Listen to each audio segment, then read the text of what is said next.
Well, today we're going to be making the blind.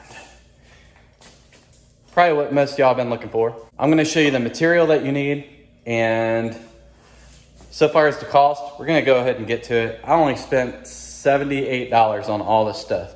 So especially if y'all are military, y'all military guys, if you're looking to build a blind, you can get a discount at Home Depot, Lowe's, and probably some other shops too. I think Tractor Supply has the discount as well. But anyway, you can save a little bit of money that way. We'll go ahead and get into the material and what you'll need. So this right here is your basic necessities. You need at least 2 packs from Walmart of the burlap. If you got extra burlap sitting around, of course that'll help, because then you can cover the back and the front side on the transom and bow. But you'll need 4 clamps. You'll need these attachments. So I went with 1/2 inch electrical conduit. So you can go with 1/4 inch to save on weight, but I mean, you're talking maybe a couple pounds versus durability. So the 1/2 inch isn't gonna bend as much as the 1/4 inch. Obviously the lock washers, nuts and bolts. You can go with these. So it's clevis pins and what's the actual name of these things? Let's see. The hitch pin clips. And then the 90-degree tubing that's already bent, so that way you don't have to bend it. Now, instead of going with those pins, another option that you could do is something like this, and you'll see what that's for. So some of you guys may like this better, or you might like those clips better. So I got both. I want to run with those first and see how I like it, and then if I don't like it, then I can switch over to these. So like I told you before, I think it was part 3, the video I did. So I watched, numerous videos on how to build a scissor blind. And I took out things that I liked and things that I didn't like and trying to make it my own. Because a lot of them had some faults in it that I didn't like. Just being able to take it off. And also, you don't have to drill holes in your boat. One with price and no holes being drilled in your boat, and then also the durability and the way I'm gonna build this thing, it should outshine all the rest of the other blinds. So go ahead and feel free to let me know in the comments if you like the design, or if you don't, once you watch the video all the way through. I appreciate it. The first step you wanna do is go ahead and drill a hole into each of these clamps, and you wanna do it on these back sides. I'll go ahead and show you how I do it. So this is where I've gotten so far. So you wanna go ahead and drill your hole into the clamp, and you got your bolt. That's the reason why I went with the long one, because this is going to be at an angle. Now, if you twist this clamp and have it on the inside, it's going to be like pointing up, and it's going to be putting a weird tension, like a weird angle on the aluminum.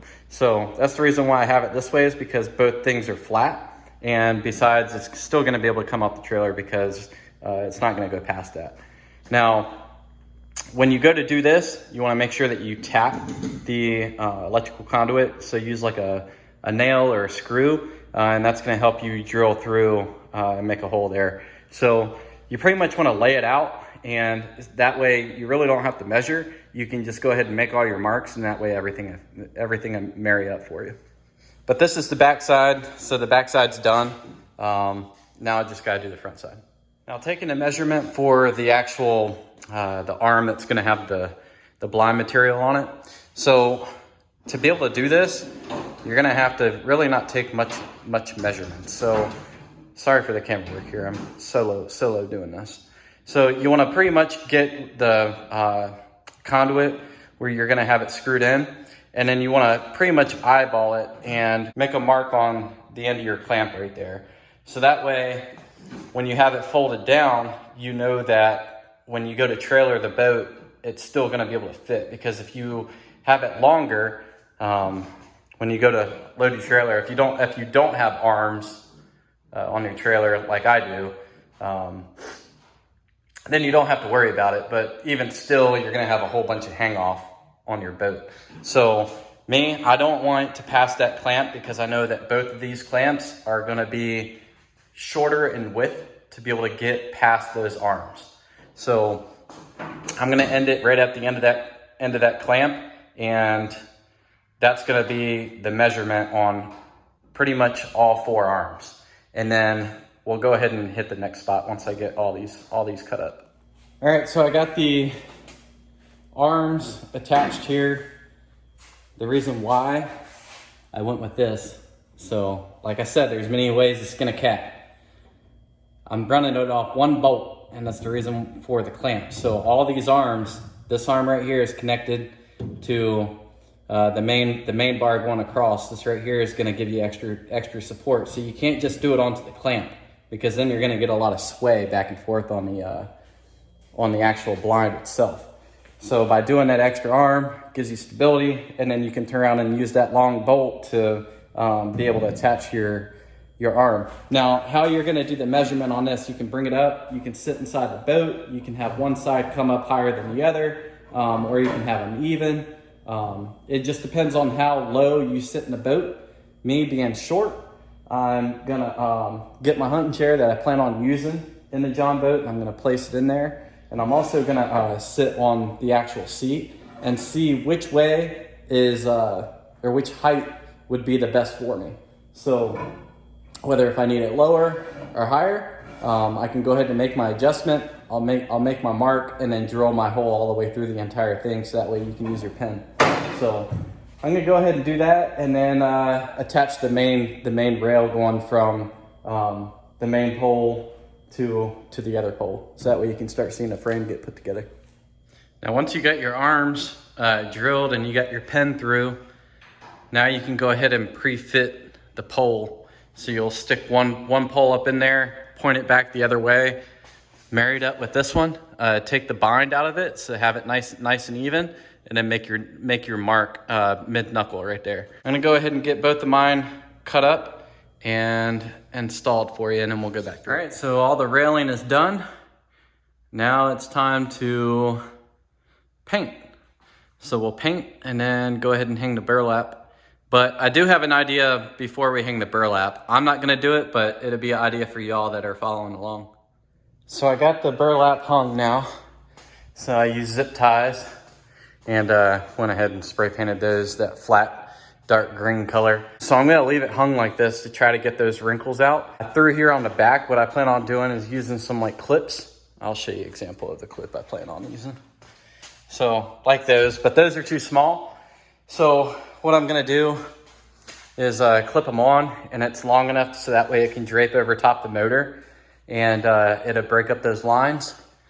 And then on the front, I got a piece of burlap just to throw down here, so you can put some like gear or, you know, cooking stuff or whatever underneath this whenever we're not using it, and then just drape it there on top.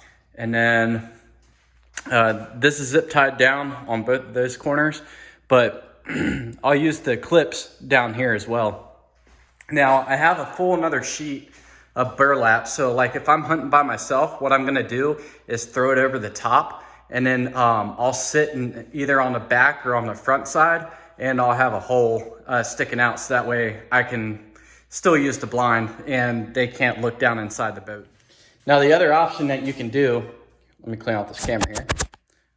Now the other option you can do is put a piece of PVC pipe over top of this electrical conduit. That way when you go to roll the burlap, you can roll it real easy and it'll roll up for you. I didn't want to do it just because it was, for one, you got to paint more stuff. Second, it's going to cost more money, and we're doing a budget build here. I'm a baller on a budget, so that is an option for you. I saw 2 or 3 people do that on YouTube, so that's something that you can do. I like it, but on the other end, I don't like it just because it's the cost, and really it's just for rolling up the burlap when you're leaving and when you're setting up. So I don't know, just an option for y'all. I mean, that's pretty much it. So super simple. Like I said, you can throw a piece of burlap over the top of both of the arms and create like a ceiling for yourself. Or what you can do is put a link somewhere like towards the end and towards the beginning, and build like an awning of more electrical conduit. How you would make that work, it would take a lot more smarter person than me. But pretty much what you would need to do is have like almost like a T across, yeah, it'd be like a T, and have it stick on like the main frame, so like the main tube, and then have like the T coming off, and then you can build your electrical conduit going like that, and then you can have the roof coming over top of you.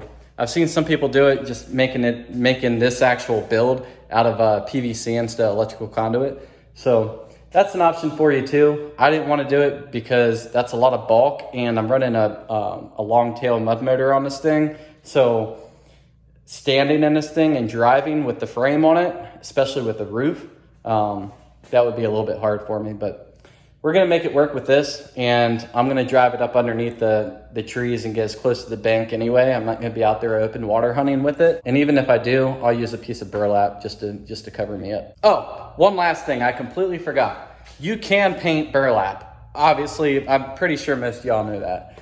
As you know, the inside of burlap is like a very light tan, okay? So I'll twist around the camera and show you what I did.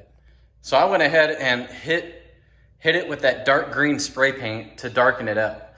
I know that light hitting it from the side is a little bit different, but when you get down here, it darkens it up big time. So you can see like down there in that corner right there, it's very light tan. So that might be something for y'all to just keep in your toolbox if you're running a scissor blind like this. So you might want to hit it with some paint. I don't know, it could help, it could not help, who knows, but it can't hurt. But if you have any problems or questions or anything, just ask me in the comments. I'm pretty fast on responding on YouTube, also on Instagram. But I hope y'all enjoyed it. I can't wait to get out there and smash some birds with this boat. So it is, I want to say about 95% complete now. I just got to get the motor situation done. And once that's done, I'm going to take it out, do a couple test runs with it to include with all my gear, with waders on, everything. So that way I know what it feels like before I get out there in the cold, because I can't preach it enough, and I always say it, y'all stay safe out there, but safety is number one. Say it again, safety number one for all y'all young listeners. It's not all about spraying and praying. It's not all about going out there ripping and running and acting crazy. We got to stay safe on the water, because your life is more important than a duck, okay? All right, so I've been Chris. This has been Duckalope Outdoors. Y'all stay safe out there. I'll see y'all next time.